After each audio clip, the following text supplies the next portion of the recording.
morning after Barry had returned to his heritage railway, Douglas and Bear were taking on coal and fuel at Tidman. How's Barry doing?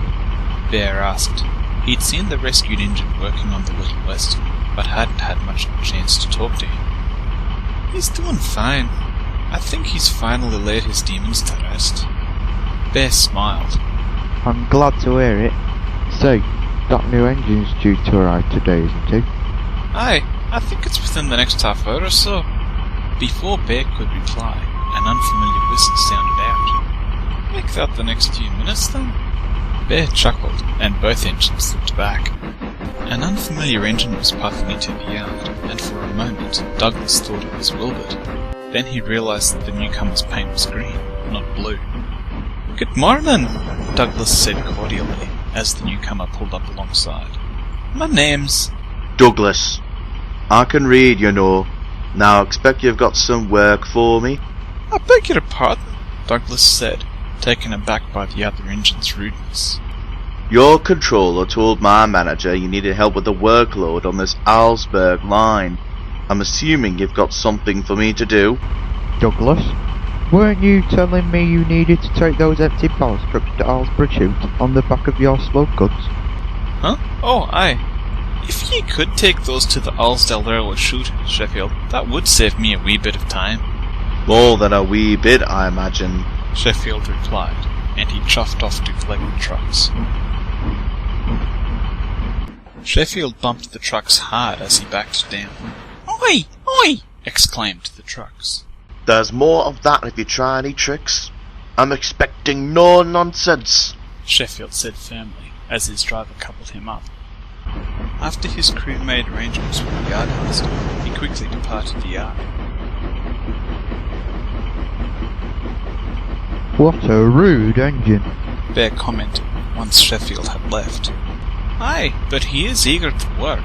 That's the important bit," Douglas replied, and he frowned a moment later. "Although I do hope he is a wee bit gentler with the coaches." I guess we'll just have to see. "Aye," Douglas said, and he chuffed off to take his slow goods.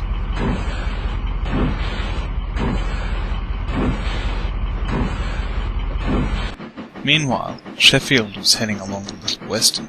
He could hear the trucks whispering to themselves behind him, and in his experience, that meant trouble.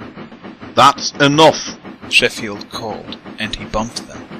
The trucks stopped whispering for a minute or two, then started up again. They continued in this fashion for the next few miles, with Sheffield's temper growing steadily worse. Unfortunately, the trucks noticed this, and began whispering even louder. "Right, I told you to be quiet." Sheffield exclaimed, and he bumped the trucks again, hard. A hissing started sounding out, and Sheffield felt the train getting heavier. Within moments, it had come to a complete stop. Sheffield's crew began inspecting the train. A few minutes later, and a few miles down the line, Duck was beginning to get worried. The line ahead of him should have been clear by now. "That new engine was pulling ballast trucks. I hope he hasn't got into trouble already," Duck said to himself. Like all Sudrian engines, he knew the ballast trucks were the worst behaved on the railway. Sheffield had indeed got into trouble. "You've bumped an hole in the brake line," Sheffield's driver told him. "If you hadn't been so rough with the trucks..." I know. We've got to get this train moving again. Any ideas as how we can fix the brakes? Can we patch it with something?" "You may be onto something there," replied the guard. He turned to Sheffield's crew. "I don't suppose either of you have got some wire, or bootlaces?" "I've got a roll of wire in the cab, but I can't see how..." "I've got some spare newspaper in the brake fan." "Ah, I think I see what you've got in mind." "Well, it's not the first time something like this has happened." Sheffield's guard and driver quickly patched the brake line, then the train set off again.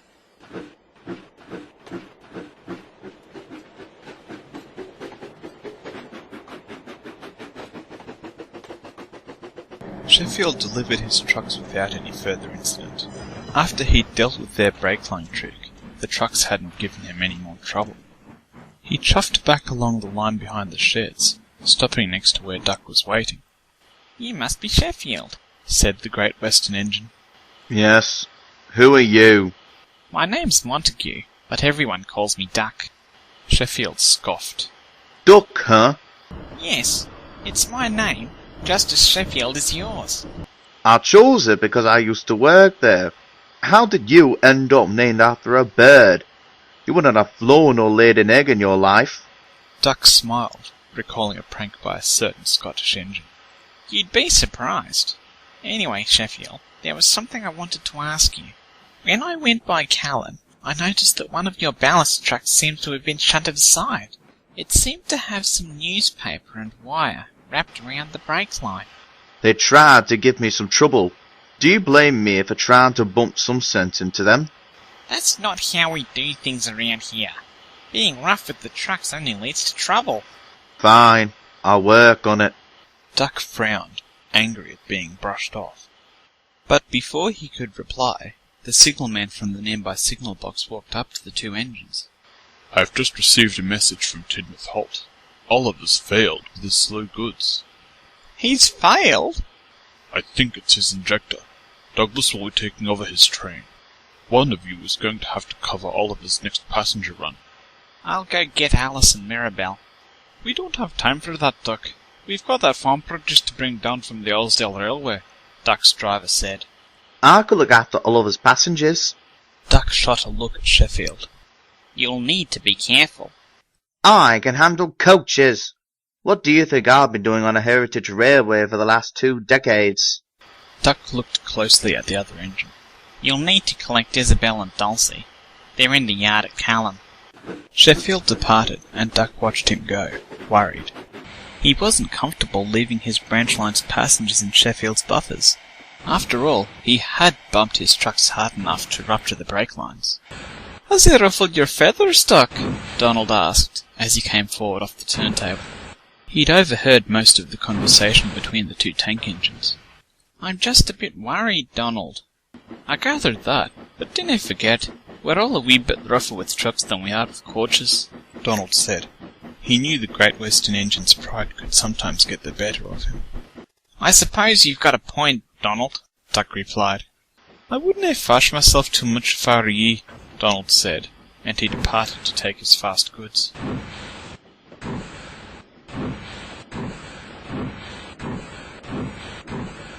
A short while later, Sheffield reached Alsborough. After running around Isabel and Dulcie, he gently backed down onto the two coaches. Are we connecting with any of these small trains? He asked the station master.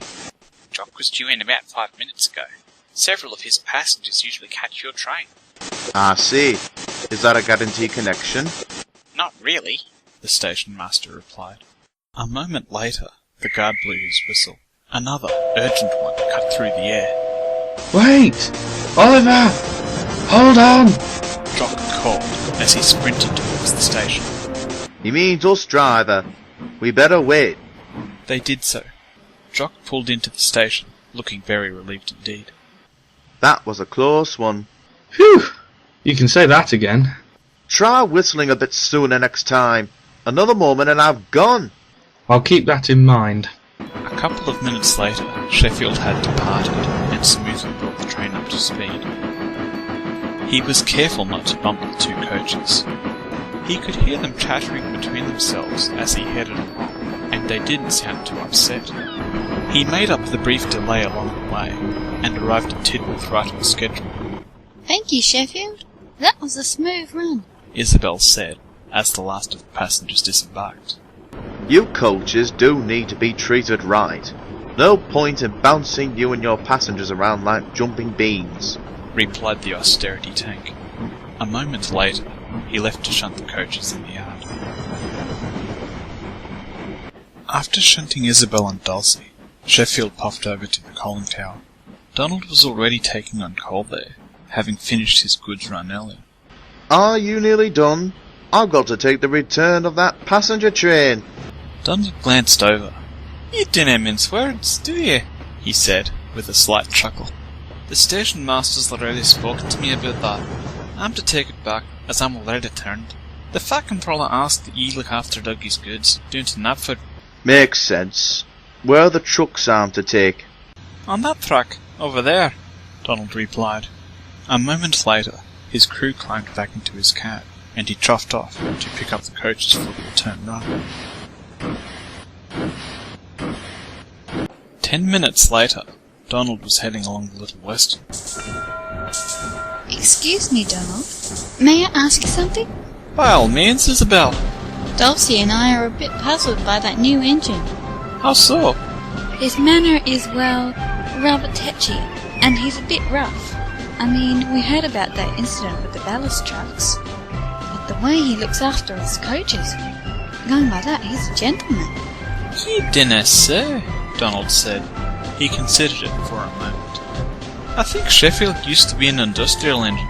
I mean, that would fit with his name. Sheffield is an industrial city, you can, much like Glasgow. That is where he used to work, he told Doug this morning. If that's the case, he wouldn't have worked with coaches until he went to his heritage railway. They have to treat their coaches well there. That makes sense. Thank you, Donald. You're welcome. A short while later, Donald had left the 2 auto coaches in the Callan yard and returned to the sheds. How are Isabel and Dulcie?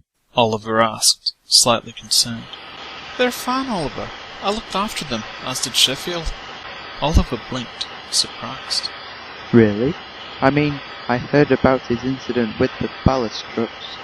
Isabel said he was a gentleman. Really? You're sure she was talking about Sheffield? Duck asked. Aye, they were a wee bit bemused by it too. Duck frowned. That's one way of putting it. I wouldn't have fuss about it too much, Duck, Donald said. He repeated what he'd told Isabel and Dulcie to the 2 tank engines. That does make sense, Oliver said, when the Scottish engine had finished. But Duck wasn't so sure.